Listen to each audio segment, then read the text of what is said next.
Hi guys, may nagtatanong kung bibili daw siya ng another SIM card, another limit po ba yun? Ang sagot ay hindi. Ang kahit ilang SIM card, halimbawa 3 SIM card, 5 SIM card, ang maximum na nakapangalan sa isang tao, isa pa rin ang limit noon.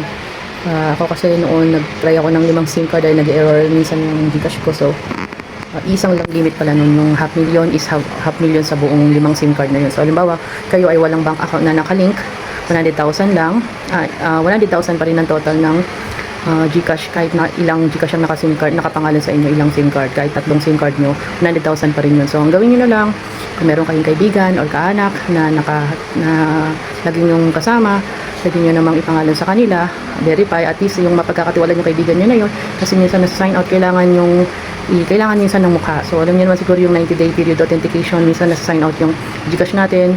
So, yung SIM card natin dapat active, lagi yung lalagyan. Siguro once in 2 months, lagyan nyo ng kahit 10 pesos or 15 pesos na load para hindi magsara, hindi mawala ng signal. So, yun lang guys. Para maging half million yung limit, mag-open na lang kayo ng GSave kahit ano saan dun sa CIMB or Unabank or Maybank, ano ba yung BPI, pwede doon yung nasa option ng Gcash.